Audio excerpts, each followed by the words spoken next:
As before I turn the sound down. Okay, we're being live streamed over on YouTube. Don't be alarmed if that opens up on another one of your tabs, anybody. But then again, you can watch the thing twice live right now if you so choose. Okay, I'm just pausing or muting that over there. Then I'll start the recording. Before I turn the sound down.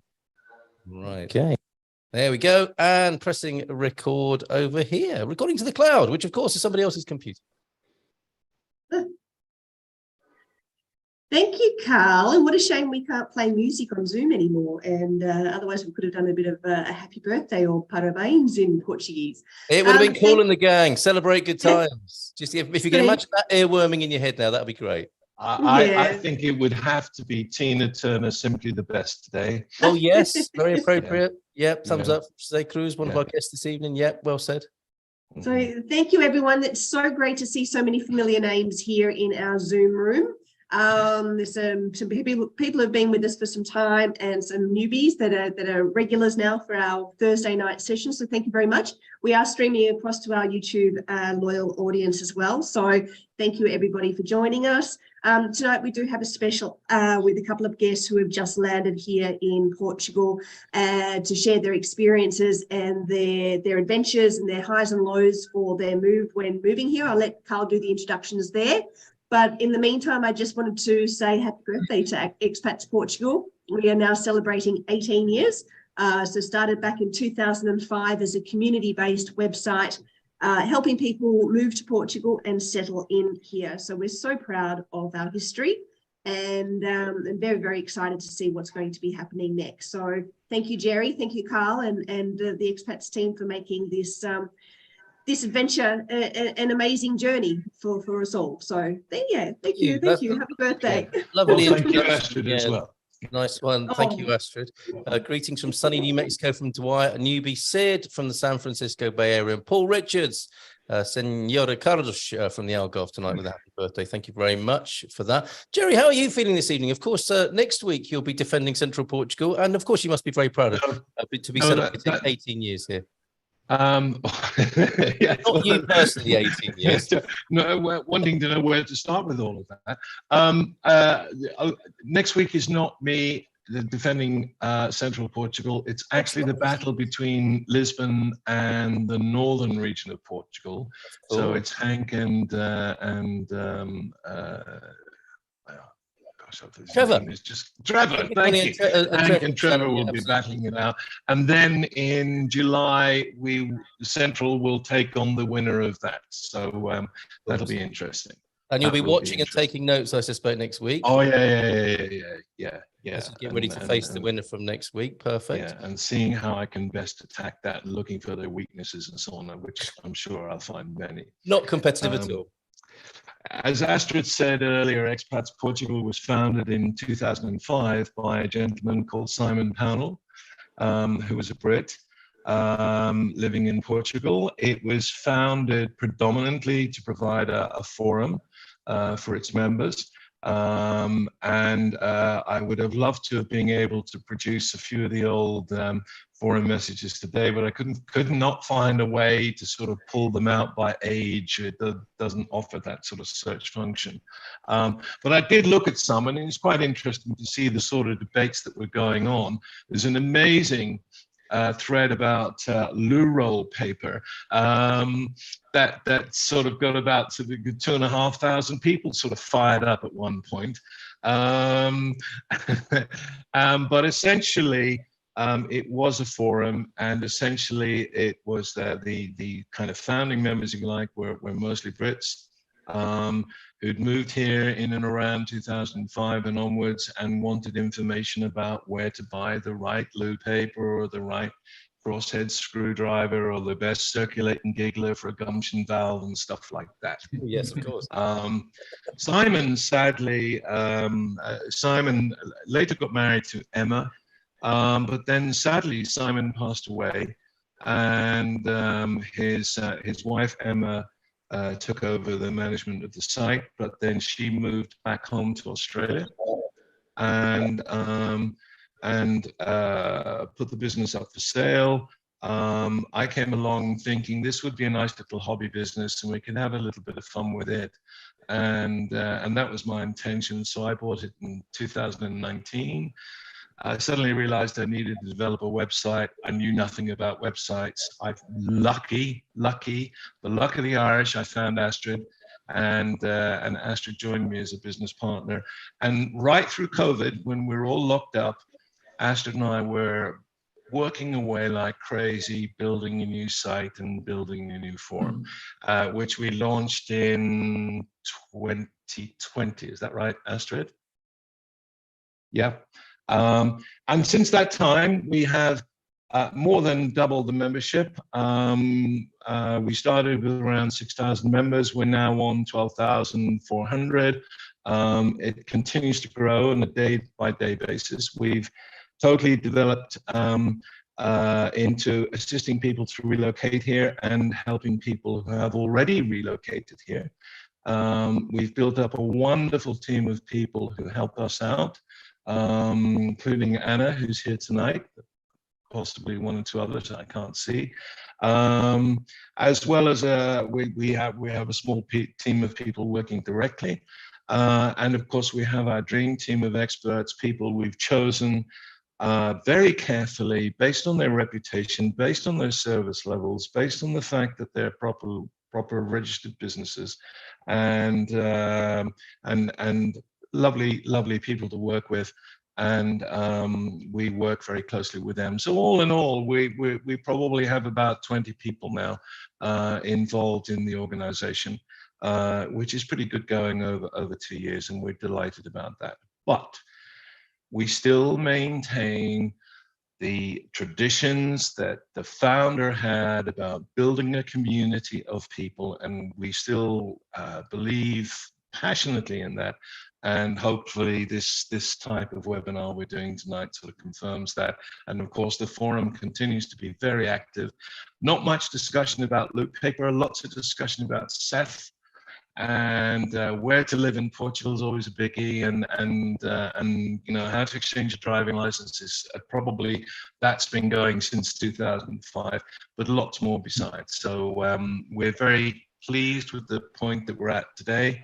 I think at the beginning of this, when I realized that it would be more than just a hobby business, I felt very strongly that we could make Expats Portugal the go-to site for people looking to relocate here. And I believe we've achieved that now. And I like to think that our competitors keep looking at us and saying, oh God, now look what they've done. Now we have to catch up there. And now we've got loads of other stuff in the pipeline. We're struggling like crazy at the moment to launch some new software. We keep trying and it keeps sort of not quite working, but we're having another go early next week, I think, Astrid. And once we have that up and running properly, we'll be adding lots of new features and lots of new benefits for our members. So there we are. That's Expats Portugal in a nutshell.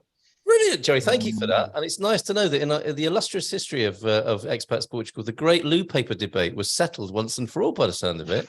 I didn't get that far in reading it. Right, okay. Roll on. Okay. Amazing. Let's see, José Cruz, Senor Cruz is with us, and Paul Medeiros. Before I come to our special guest tonight, who are going to talk about their journey coming to Portugal and sharing information about their experiences directly with you. So obviously we welcome questions from you. And thank you, Jerry, for that. I'm going to give you a little bit of background, some historical information. What was Portugal like in 2005? Thank you, Jen, for your comment. Happy birthday to Expats Portugal. So happy to have met some of you. We have been compiling the wealth of information you so willingly share, and looking forward to our retirement to Portugal in about 3 years. We'll be there for more visits before then. Thank you, Jen, for that. And any other way we may be helping people, and as Jerry said, you know, to stay ahead of in this business of bringing people to Portugal and growing our community, do let us know how we can help you as well in the chat. You know, what's missing from the ecosystem, if you like, and what can we provide for you. Warren says, thanks for the bit of community history, Jerry, very interesting. Agreed. And hello and happy anniversary from Viana do Castelo. The North beats Lisbon hands down. All right, steady on, B. Dyson. That's next week's kind of talk. And grateful to you all, says Julie. We'll be back for the latter half of June to search for a place. How lovely. Is that in lieu of paper? Okay, that's quite enough of the toilet paper commentary. Thank you very much, Warren. So notable birthdays then. I noticed a couple of days ago, Portugal was said to be 844 years old. So Expats Portugal's got a little bit of catching up to do, to be fair. And when I researched this, it was when there was papal recognition of Portugal becoming a kingdom. So not entirely a birthday, although something that can be celebrated when Afonso Henriques became king. More likely that in way of a birthday for the country, it will be Portugal Day that's celebrated, and that's coming up as a date for your diary on the 10th of June, Day of Portugal, Portugal Day, Day of Camões and the Portuguese community. So all around the world, Portuguese people celebrate on the 10th of June, which commemorates also the death on the 10th of June, 1580, Luís de Camões, the poet and national literary icon. And then casting our minds back a little closer to 18 years ago, the president at the time was a gentleman called Jorge Sampaio, and prime minister for until the 12th of March of 2005 was Pedro Lopes, who gave way to José Sócrates. And guess what he did when he first came into power? He put the taxes up. And I'll return to that in just a moment. In motor racing, Brazil's Alex Barros wins the 2005 Portuguese Motorcycle Grand Prix, and that was held when they still used to race at Estoril. I'm not sure if they do so much. I think the preferred racetrack is in the Algarve, but I'm sure Mr. Richards, Paul Richards, will put me straight on that. On the 20th of February, that's when Senor Sócrates was voted, winning a majority of seats in the assembly with 45% of the vote, the party's best ever result in a national election. I think people were ready for change. The Social Democratic Party of outgoing Prime Minister Pedro Santana Lopes receives 28.8% of the vote, a drop of 11.5%. Turnout increases to 63, enviable figures for many countries around the world. Turnout increases to 63.6%, reversing a declining trend in voter participation observed since the election in 1980. So a real spirit of political interest there back in 2005. On the 22nd of May, Benfica won the Primeira Liga, and the club's first league title for 11 years. So at different times for Benfica, of course, as Benfica fans will be a little bit embarrassed to know, but sporting fans will absolutely love. On the 25th of May, when José Sócrates comes in, he introduces a series of tax rises designed to limit the country's expanding budget deficit. And for Eurovision, Portugal didn't make it with their song Amar, written by José de Pont, Alexandra Honrado, and Ernesto Leite. They didn't make it past the semi-final, sadly. On the 30th of July, the final edition of the newspaper Comercio de Porto, that had been published for around 150 years, ceased. And there was a big wildfire, sadly, near Coimbra on the 20th of August, which destroyed nearly 16 square miles of forest and grassland, causing evacuations over there. You may recall in your part of the world, a solar eclipse, and on the 3rd of October, a solar eclipse visible over much of the country, the first seen over Portuguese skies in the 21st century. The phenomena experience varies across the country, with northern areas observing an annular eclipse and the rest of the nation as far south as Funchal witnessing a partial eclipse. And just coming up and finishing the year with José Berardo, quite an interesting character who finally agreed to display some of his incredible art collection in the Belém Cultural Centre, and that was agreed around Christmas time of 2005. He, of course, when he discovered that the Taliban were destroying Buddhas, he in Baniyan, I believe, in 2001, he bought a massive range of Buddhist statues, which are now on display. I was there near Bombarral. Buddha Eden Garden is amazing. He's the man behind it, and he is, of course, behind the Aliança Underground Museum, which is a fabulous place to visit up there in Sangalhos in central Portugal. So that sets the scene. 2005, 18 years ago, when Expats Portugal began, and it's now time to welcome our guests for the evening, José Cruz and Paul Madeiros. If we could start with you, Paul, good evening to you. Tell us a little bit about yourself, if you will. Sure. Good evening, everyone. My name is Paul Madeiros. I was actually born and raised in Lisbon, moved to the US in 1981, and just recently retired with my wife. She's also Portuguese, born and raised in Lisbon as well. And we said, it's enough working. It's time to retire. Good for you. And where did you retire to? Where did you choose it in Portugal, Paul? So we wanted to find something in an area in a small town called Fonte Telha. That's beach town. It's famous there, but for the prices, you get very little. And we were very specific. We wanted a nice plot of land where we could cultivate a veggie garden, fruit trees, and also have a pool. So we extended our search and came out to Santarém district, to a small town called Marinhais. Fell in love with it. I was there in February by myself to scout properties. I think I looked at 12 properties in 4 days. Saw this one, fell in love with it. We bought it and finally moved in last Friday. Last Friday, congratulations! Excellent stuff. That's wonderful, and quite the transition from your original place that you desired. Fonte de Telha, of course, just below Costa de Caparica, south of Lisbon, right in Almada. Yes. Beautiful place, of course, but adjusted and now in Santarém, which I don't know about you, Paul, but it seems a little bit underrated in people's searches generally. What a beautiful part of the world it is. It is. I actually have a childhood friend that's very familiar with the area here, and he was ecstatic. And he said, "You guys are going to love it." And every time I drove up here to take care of paperwork, I just kept falling in love with it. Very traditional houses, lots of land. It's agricultural. You know, this area is known for agriculture. There's also a wine route about 10 minutes down my street. So we'll be doing that soon. Once we have furniture, we'll become adventurous. Come back from the wine route, and you'll need some furniture to sell. That sounds brilliant. That sounds really wonderful, and with some Portuguese roots, of course, there from you. Yep. Brilliant. All right, we'll come back to you in a little while. You would think, wouldn't you, that José Cruz had Portuguese roots as well, but no, he doesn't. Good evening to you, José. Thank you so much for being here. How are you tonight, and where are you? Good evening, and thank you for having me, and congratulations to Paul on your critical milestone of actually moving into your house. We haven't reached that yet, but we're hopeful soon. So similar to Paul's story, I made 4 trips to Portugal, 2 of them with my wife, looking at various areas around the country, and we fell in love with Ericeira. And when we came back intentionally, we spent a week in our top 3 spots: Porto, Coimbra, and Ericeira.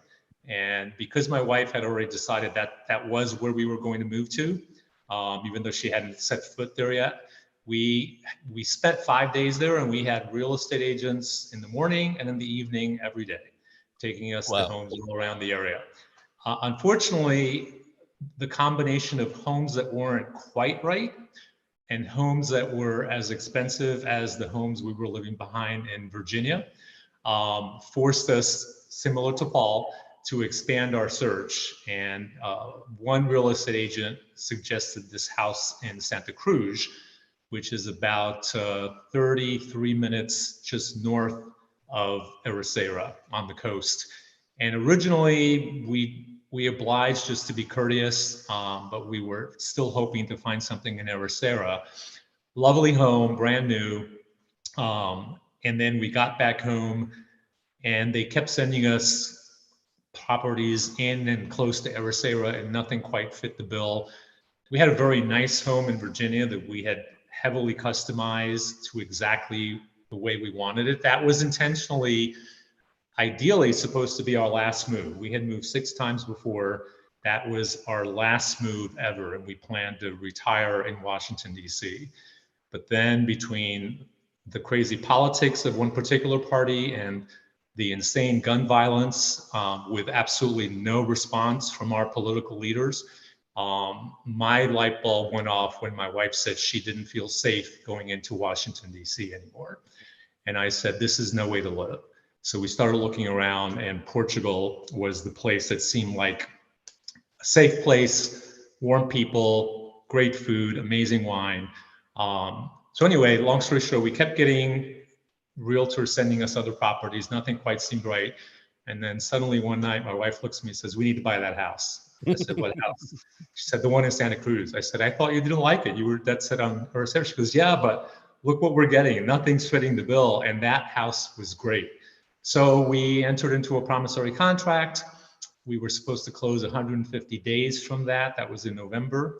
So close date was April 23rd. So we arrived a couple of weeks early on the 5th. We had arranged with the builder to be able to move in, because for folks that have not bought property in Portugal, if you buy a new home, the architect needs to submit the plans to City Hall, and they need to issue what I call an occupancy residency. And until you have that, you cannot legally purchase the property. And we have been made aware of that, and the builder had agreed that even if that's not in place, I'll let you move into the house and you can live there until we get the paperwork. Well, we had 2 dogs and ourselves that we had made all these plans and airline reservations for. And 5 days before, we got a call from our real estate agent letting us know that the builder had changed his mind. And while he would allow us to bring things in and move our furniture in, he did not want us to live there, because he was concerned we might become squatters and not pay the rest of the price of the house. Yeah. And he didn't want that. Needless to say, that wasn't the news we were expecting. Sure. And it created a rather chaotic 2 to 3 days for us. But the glass half full is that one of our real estate agents had an uncle in Ericeira who had a house he was preparing to be an Airbnb. He had not rented it yet, so he offered us his house at a reasonable price until we could move into here. And so we've been staying in Ericeira and enjoying the lovely town that we initially thought we would be living in, and then commuting back and forth, bringing things up here and working with the builder to finish some odds and ends things. And then we just got approval today from the builder that because there was a delay on his part, there were 3 deadlines, and this one was serious, otherwise he would be in breach of contract. So he has agreed to allow us to move into the house. We'll pay him 50% of the purchase price, or the balance of up to 50%. And then once the paperwork comes from City Hall, we will sign the deed and officially pay the remaining 50% and be homeowners again. We're technically homeless right now. Wow, and what an interesting story of plot twists, and a great milestone to celebrate today. So lots of celebrations today. Thank you for that insight into where you come from. Let's stay with you, and we'll come back to Paul in just a moment. But how was the process? And we got some insight into it there. You know, the flash of inspiration from your wife saying, "Look, we need to get this house." A nice little surprise for you. It's what you ended up doing. But generally speaking, how has the process been for you in moving to Portugal? It was, for the most part, it was okay. Yeah. But there were certainly some things that surprised us. And I think the key takeaway for us was plan on things taking longer than you think they will, or longer than you think they should. Yeah. And on getting sometimes contradictory or confusing information and having to go back a second time or a third time. And plan on things being, quite honestly, more expensive than you thought they would. Everything from the house to the move to shipping our dogs over. That was my first heart attack, was paying $7,000 to ship 2 dogs from Virginia to Lisbon. But I will say this, even when we have had setbacks, the Portuguese people have been amazing, except for our builder, with whom we're still a little miffed. And I understand his perspective, to be fair.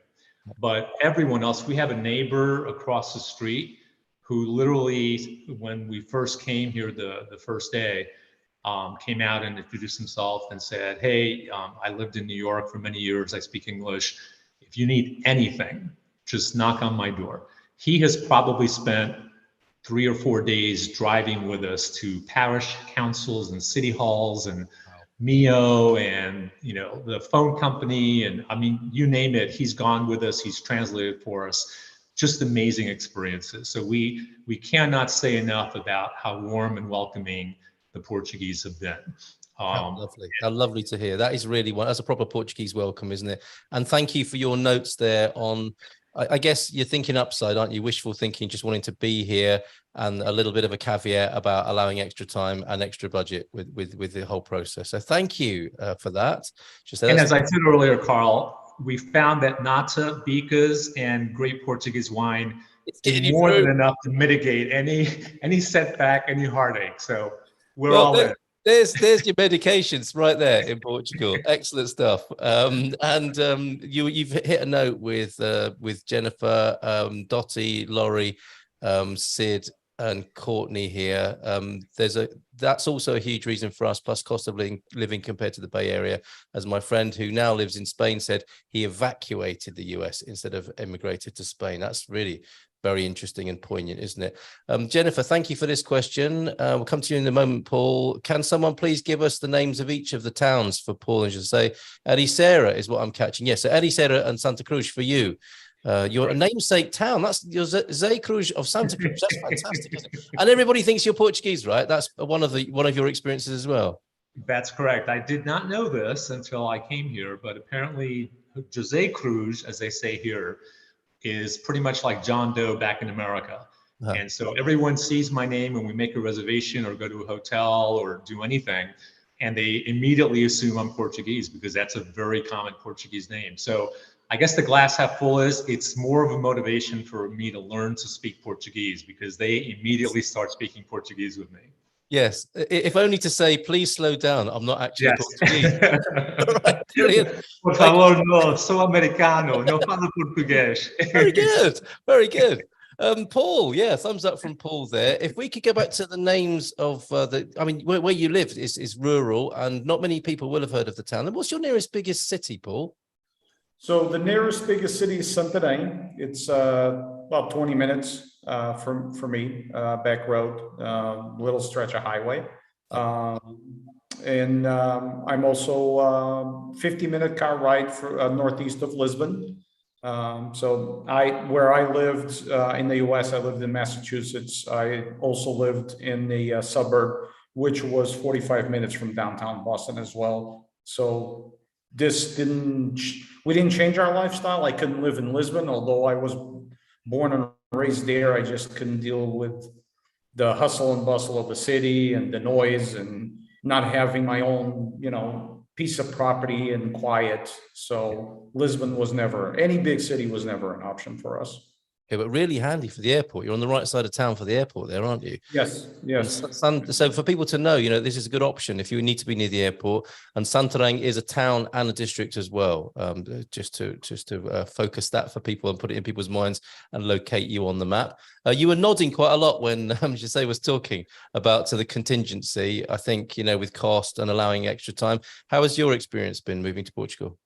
So I will share the negative part of the experience and then the positive part. So the negative part for us, which really got under my skin, because I've been a program manager most of my career, managed multi-million-dollar projects. And the company that we finally decided to go with, because they were local, to manage the move, it was a complete nightmare. Things were beyond delayed, like Jose mentioned. They left our house on March 10th, told us that within 2 weeks everything would be on a ship to Portugal. Didn't get into a ship until 7 weeks later. And it was excuse after excuse. And luckily, contrary to Jose's experience, we stayed with family this whole time. Yeah. So, we saved a lot of money there because otherwise we'd be in the same boat having to rent an apartment this whole time. So yeah, that was not, and still hasn't been. I mean, our car, we decided to bring one of our cars with us. The car's already damaged. No, in transit? No. It was, so they picked up the car the same day they left my house. When the company that went to pick up the car at their warehouse, and I won't mention their name, but I asked them to please do an inspection, take pictures. The car's already damaged and had been sitting in their warehouse for 7 weeks. Wow. So yeah, that was awful experience. I mean, got to a point that I took over and scheduled conference calls, acting as the program manager for this move because the individual, and sadly enough, he's the director of sales of this company. It was just horrendous. At one point, I told him, if you worked for me, I would have fired you 2 days into this project. Wow. Hands down. What an awful experience. And you're so vulnerable, aren't you, of course, in that position. You might expect a little bit more empathy and compassion from the company. That's all your stuff, isn't it? Headed from one home to another. A very vulnerable. Yes, everything. Yeah. I mean, we just moved here last week. We have things that I want to work on, but all my tools, I brought every single power tool, everything with me.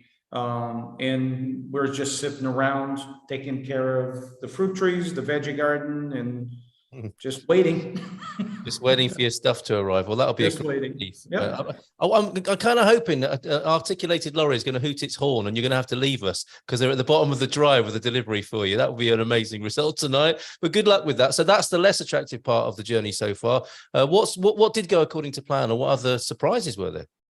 Well, not according to plan, but to your point, Jerry, was surprising. So I've been coming here every year, some years, twice per year. And, you know, bureaucracy still exists, but I was not prepared for how easy and pleasurable it has been to go into every government office to get my citizenship card updated, to buy the house. So I really have to give kudos to the real estate agency that helped me find this house, because these folks are beyond nice. They, you know, even today, I went down there, I said, I still need to turn the water, change the water bill over to my name, and no worries, here's where you need to go. If you need us to go with you, we'll go with you. They're local here. They know the area in Santarém. Just to give you an idea, they closed on 22 houses this month. Good heavens, right. So a lot's changed since 2005, clearly, hasn't it? We are going into an exponential interest in Portugal. And it's funny because as I'm sitting there talking to the owner about this, he's been in business for 20 years. And it fits the name. Am I allowed to say their name, or is that not of the real estate company? Yeah, absolutely. Credit where it's due. Oh, great. These people have been amazing. So yeah, go ahead. Their name is Vendo o Mundo, which in English is I sell the world. Yes, and it's fitting to them because at 22 closings per month, they're. But I mean, that was hands down the best experience. They've took us everywhere. Like today, I needed an electrician because I need to install a motor to make the gate open automatically, because my driveway is 100 meters long, and I tell you, it's a workout to go down there to unlock the gate and come back up. Yes. So yeah, that's a relief then. Right. Okay. So yeah, they hooked me up with that. I needed a plumber to do some work here because I'm not familiar yet with how things are done here versus the US. I'm a handyman. I did all my construction. But yeah, I mean, these folks in the community here, to everybody, give this area an opportunity. Come out here and visit. I'll volunteer. I'll meet you. You want to talk to these realtors? I'll go down there. I'll translate. Their English is you know, not the best, but they're awesome people. They know everybody. They know the area, and yeah, they showed me one house. I was like, yeah, I'm not so sure. So we'll show you another one. And boom, that was it. As soon as I got done touring the house, I told them I'm buying this. So that was hands down the best, was dealing with Vendo Mundo and with the finance division here in town, the Junta de Freguesia. Just outstanding experience. I mean, I couldn't be happier with the experience so far dealing with folks here in this area. And is that because is part of that, do you think? And I'm delighted to hear that. And I mean, I think we've got Vendomundo in the chat. I imagine Astrid will be giving him a call as well. They may well appear in our business directory soon, and maybe even on a webinar, because they sound like great people sometime soon. And yeah, great to hear of your experience in government offices. Is there something of you returning as a Portugal son that's part of that, do you think? No, because so as I'm laughing internally hearing José mention now they hear his name, they automatically assume they're Portuguese. Yes. With me, it's always been the opposite. They look at me and they automatically assume I'm a foreigner because I don't look like a typical Portuguese with, you know, brown hair, brown eyes. So even when I lived here, I'd go somewhere and people would look at me and, you know, I did have hair at one point in time, by the way. Didn't we all, Paul? Didn't we all? And he was, medium blonde. So yeah, medium blonde hair, blue eyes, and like, no, he's not Portuguese. So yeah, we walk around town and, you know, people look at us and they're not sure if, you know, and then when we walk into a cafe, you know, say, bom dia, boa tarde, they go, oh, you know, they're like, you can see the look in their eyes, like, oh, okay, they're guys, Portuguese. But you and Jose need to make a TV show where the pair of you go out and confuse people. Who's the real Portuguese? Right. I'd watch that. That's great. Well, lovely to hear of that. And you know, for many people, that's going to be a tick in the box of Santarém to hear that you know that the reception is good for people going in and doing government business, and that's really good intel to have. I think wherever you are going to be moving to in Portugal. So thank you. Oh, sorry. Hands down. Great place to be. Santarém, everybody. Excellent stuff. Well, let's go back to, as you say, you've been talking about the natas, the beakers, and Portuguese wine. What else can you commend? Things that you were expecting, and again, things that you've discovered in your time here, as you say. So I actually made a list because, much like Paul, having endured and lived this experience, some of it was quite frustrating in the moment. My intent is to try to make this easier for anyone also thinking of making a move like this, because it's a huge transition, particularly for someone that does not speak the language, because literally there have been moments that have been so frustrating because I just couldn't express myself, even basic sentences. But I'm going to look over to my iPad screen, so I'm not ignoring you, but I wanted to make sure I didn't leave anything out. So the positive things, my wife Christiana is a German citizen. So we, our neighbor, again, took us to the parish council in Dos Cunhados, and probably to Torres Vedras first, in the Câmara Municipal, and in about 15 minutes with her passport and our promissory contract that had the address on it. And I love how you ask if someone fala você inglês, just a little, and then they go on to speak fluently in many cases. Yes. But in about 15 minutes and for 22 euro, she got her EU citizen or residency certificate, which then allowed us to do a whole bunch of other things. So she also has her, and back to that, I will echo Paul's comment. Every time we've had an interaction, be it at a Câmara Municipal or City Hall or whatever, the health department, everyone has been incredibly helpful and incredibly patient with us. And that certainly would not be the case in a lot of places back in Virginia. So we have her Portuguese national health card, which she was able to get because she got the EU certificate of residence. Yep. We bought a car. Now that was an experience and a shock. I could not believe how expensive cars are here in Portugal. We bought a used car, and it was more expensive than any new car we had ever bought in the United States. And it's a small car, but we got a hybrid because with the price of gas, we had a hybrid before we left Virginia. We wanted to keep that status of a car. And so that's what we decided on. But I was floored. I could not believe, and obviously a lot of it is because of the 24% VAT that you have to pay the government when you purchase a car, new or used.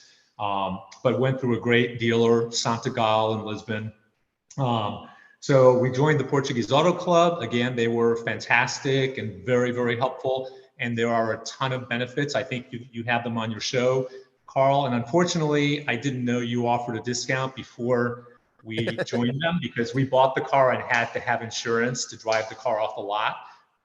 So we got them. We got our car insurance through the Portuguese Auto Club. We also got them to help us get our Via Verde card. So we have our Via Verde transponder on there. We enrolled in Serenity, taking advantage of the Expats Portugal discount, and have been working with Sophia, who's been wonderful. And I got to meet her, I think, last week when I went to their office in Lisbon. Earlier this week, we got word that we had been accepted for health insurance with Aziza, and Sophia from Serenity introduced us to Anna at Wiz, because the healthcare environment, and I was in healthcare technology in America, and I have 2 of our children are doctors in America, and I thought the American healthcare system was confusing, but for expats in Portugal, my goodness, you go to the supermarket and you can get a health plan, and you go to the electric company and you can get a health plan, and the Portuguese Auto Club has a health plan. I'm like, what is this? So it was very helpful to work with Sophia and have her explain to us what these things really are. And also interesting, if you're a particular age, which we are, and you probably know this, Carl, you know, some health plans will not insure you if you're above 65 or 70. Right. And so that becomes an interesting factor. The other thing that was really important for us is I'm still employed through the 31st of May with my employer back in the States, Gartner. And so I have health insurance. So it was very important for this particular insurer that I be able to document that my wife and I still have current health insurance coverage. Otherwise, we would have to wait a year to be covered, even though we were paying premiums. And they're the only ones to do that, a transition of health insurance. And so I was able to get a letter from my HR department at Gartner confirming that we had health insurance. They were rather specific. They wanted the insurance, the name of the insurance carrier, your ID number with that insurance plan, and how long you had been insured. And in my case, it was 11 years. So that was fine, but that was an interesting process. But again, Serenity made it really, really fun. Well, fun may not be the right word, but Serenity made it much more helpful. Yes. That's their plan next year to actually take it into the fun level. Yeah. And initially, when we started this process, because we were looking at an April close date and we were starting to run out of time, we contracted with a lawyer in Lisbon. And that was a nightmare. She charged us $600 each, my wife and I, just to get a NIF number for us. And I knew that was expensive, but we were in a rush because we needed to get things done. Yes. And then it was just a catastrophe. Everything was wrong or delayed or not responsive. So when we moved here, our neighbor was chatting with us and had the same reaction you just did when we told him that. And he goes, there's a lady here who handles all of us on this street. I'm going to introduce you to her. And she is a private lawyer in Dos Cunhados, as a matter of fact. She and her husband both. And so we've met with them. We canceled the remaining contract with the lawyers in Lisbon and are now working with this husband and wife who have been fantastic. Wonderful. Extremely responsive, very, very fair in their prices. We have also, again, working through Expats Portugal, engaged with Ricardo as our Portuguese tax advisor and have had a good conversation with him initially. And now he's just waiting for us to give him next steps. And as I mentioned before, you know, it seems like everywhere we go, the Portuguese just are so incredibly warm and welcoming. I'll give you one anecdote. I was in Évora. I came back. This was my 3rd trip. I went to take a half-day digital nomads workcation, as they call it. So you learn Portuguese in the morning, and in the afternoon you go do cultural things and practice the Portuguese language. And the second afternoon I was there, I was going shopping for my wife to get some gifts for her friends. Stopped and got one of those lovely blankets that you see from Évora. Then I stopped and got some gingina for a friend of hers. Very good. And then I went to a souvenir shop to get things for our family. And then I went to have lunch. As I'm done with lunch, I go to pay for it and realize I can't find my wallet. Right. And I'm frantically looking, and I finally tell the waitress in, what little Portuguese I could. I can't find my wallet. I think I left it in one of the places I was at before. I'm going to leave my backpack. I didn't want them to think I was trying to get out without paying. Yep. And see if I can go find it. Go to the first store, it wasn't there. Go to the second store, it wasn't there. Go to the last store, which was where I had bought a bottle of Gingina. And the lady that had sold it to me was no longer there. It was a gentleman, but he spoke great English. I explained to him what had happened. He calls her, and they're on the phone, and I see him looking on the floor and around the back. And he goes, I'm really sorry. She didn't find anything, and I don't see anything on the floor. He goes, but hold on 1 second. He goes in the back, comes out with a key. He goes, follow me. I said, where are we going? He goes, we're going to go find Carla. He closed his wine shop and went to those 2 other stores and then back to the restaurant with me to make sure I found my wallet, which I did. Wow. But he closed his wine shop for probably 25 minutes. Yeah. Just to help me out, a perfect stranger. And I've had situations like that a number of times here where people have gone out of their way to help us. Yeah. So now on the not so positive side, I mentioned the lawyer incident. She also introduced us to someone at Millennium Bank to get our Portuguese bank account, because to buy the house, you have to have a check from a Portuguese bank. And she introduced us to someone in Cascais for some reason. Obviously, we're in Santa Cruz and Ericeira, and it was again a nightmare. I go for my first meeting, driving from Ericeira. The lady had left that morning, left the bank. Nobody knew I was coming. It took me 6.5 hours to open my account because I needed to have my wife resend all the documentation that we had sent her to start the account. I mentioned the issue with the builder that we're having. Even with the house, our house is on a cul-de-sac and it's at the end of the street. So the entry is on one side of the street and then the garage is on the other side of the street. And then there's a dead end. For whatever reason, he put the mailbox on the back side of the house and the house number. And better yet, the mailbox goes into a little crawl space that is where the pool equipment is. So you literally have to open this door, crawl in, close the door. It's musty, it's filled with spider webs. Open the mail slot and see if you have any mail. And I told him, that's the non-starter. We're not going to do that every day. I don't know who thought that was a good idea, but that needs to change. And finally today, he agreed to do that. Oh, excellent. Glad to hear it. Well, it could be worse, you say. You could have it down the end of a track like Paul. This is true. This is true. I would almost welcome that. But get some exercise in. But I think overall, even though there have been fits and starts and everything has not, and I'm kind of like Paul, I wasn't officially a program manager, but if you saw the stack of files that I have and the Excel spreadsheets that I put together as we were preparing this, I'm very almost anal about things. Yeah. And of course, my expectations are not someone else's responsibility. And I'm from New York City originally, so I'm used to going fast and I'm not very patient. So this has been a good exercise for me to take a breath. And we were at a restaurant in Porto having dinner, Pedro dos Frangos. I don't know if you've been there. And it's very well known for their chicken and it's delicious. And my wife and I got there, we were enjoying this great meal and then we were done. And I like to leave as soon as we're done. So I called the waiter over and I said, "A conta, por favor." And it was this rotund gentleman and he smiles and he keeps going and he comes back and I said, "Oh, disculpe, a conta, por favor." And he looks at me, big smile, and goes, "Calma, calma." Tranquilo. Amazing. Took us another 10 minutes to get the bill, but it's okay. All's good. All in all, we would not change a thing. We are so happy to be here and not wake up to news of another mass shooting somewhere or, people playing Russian roulette with the national debt and imploding the economy. It's people here are civil, they're decent, they're nice. The landscape is gorgeous. The food is wonderful. The wine is incredible and inexpensive. The bread is even more so. It's dangerous, actually, as I stop and think about it.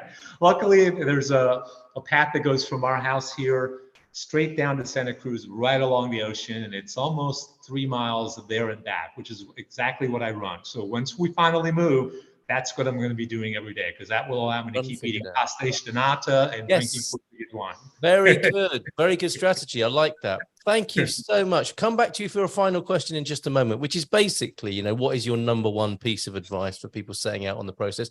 But let's get back to Paul. I want to ask you, Paul, that same question to conclude. But the whole thing about growing up in Lisbon as a teenager, moving away to the United States, how's that been coming back to Portugal?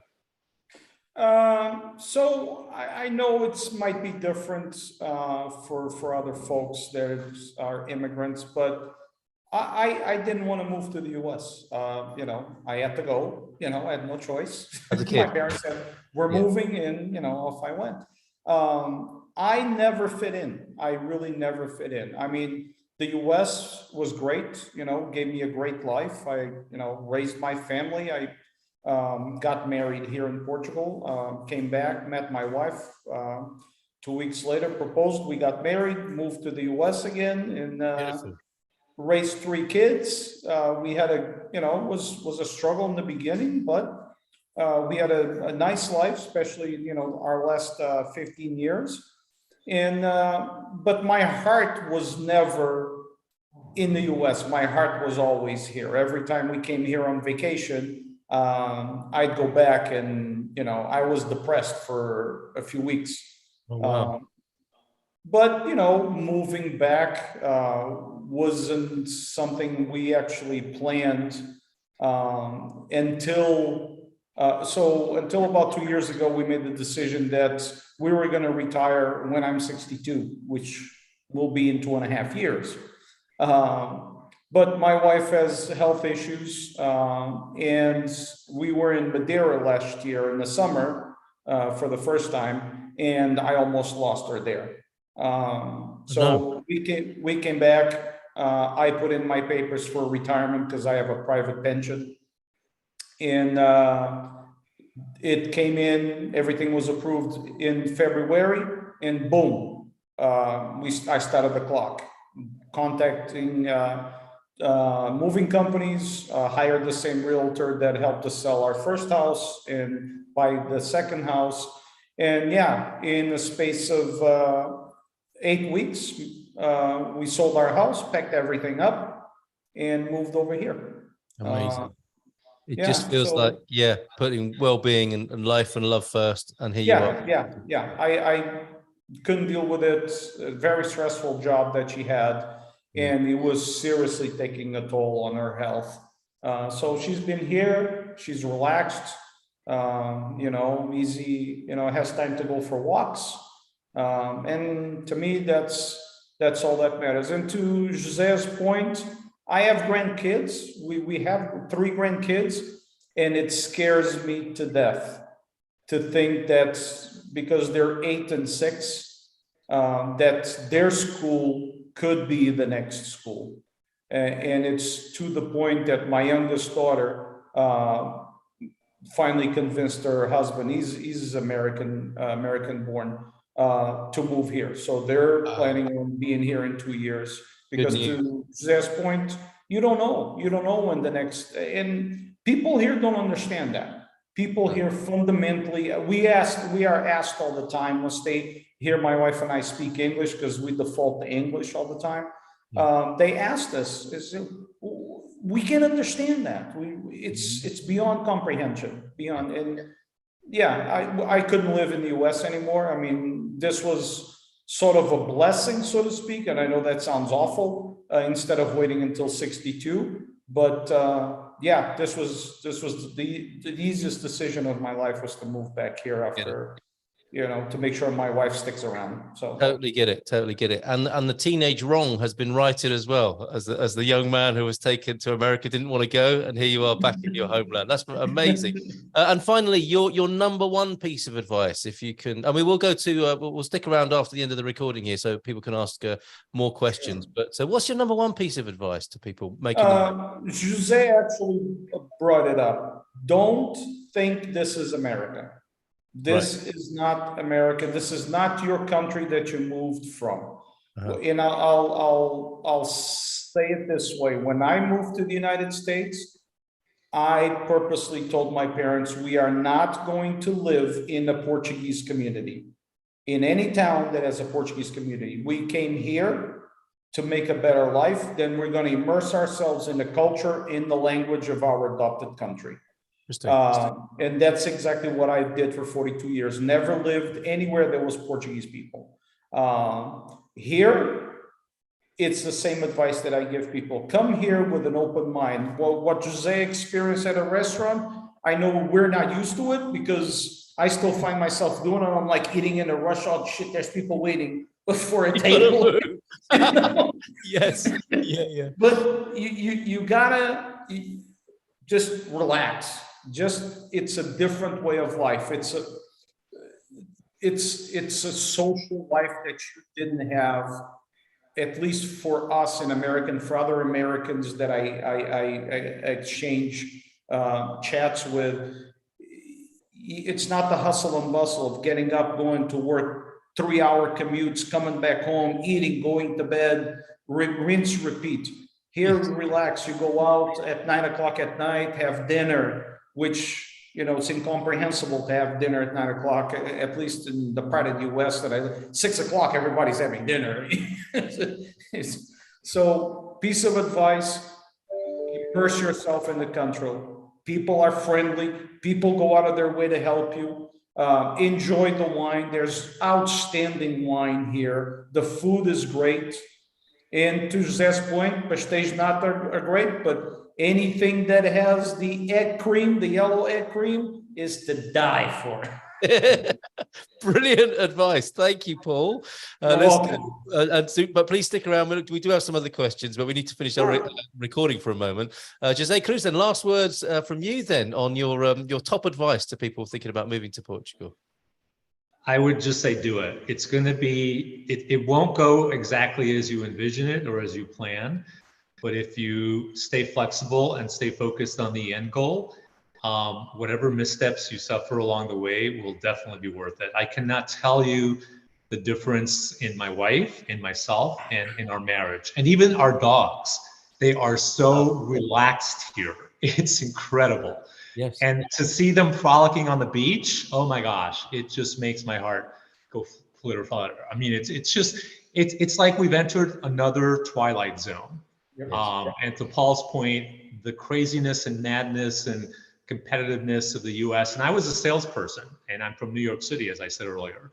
So initially, I had to decompress slowly for fear of imploding because it was just too much for me to handle all at once.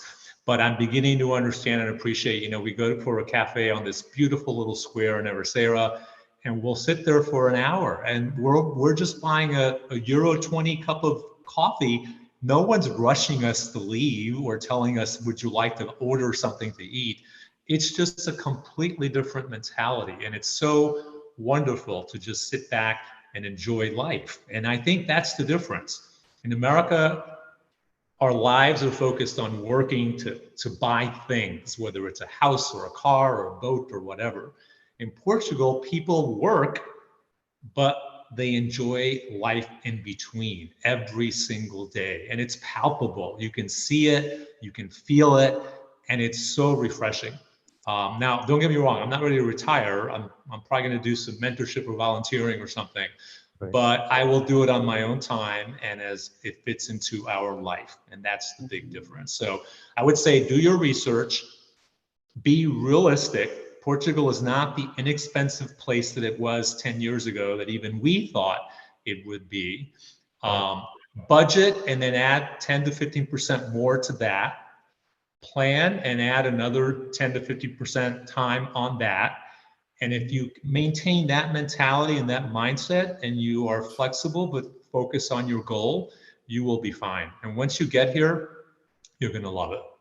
That's amazing. Thank you both so much. Absolutely beautiful stories, insight, and your advice at the end there. Absolutely wonderful. So thank you for everybody. What we do, we tend to do a sort of jazz hands applause for everybody. So if you could all show your appreciation, that would be wonderful. And there's a chance to ask some more questions. But José Cruz and Paul Medeiros, thank you so much, gentlemen. It's been fantastic tonight. Really appreciate you being here.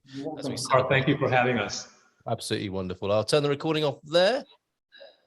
And we'll stop the live stream over to YouTube.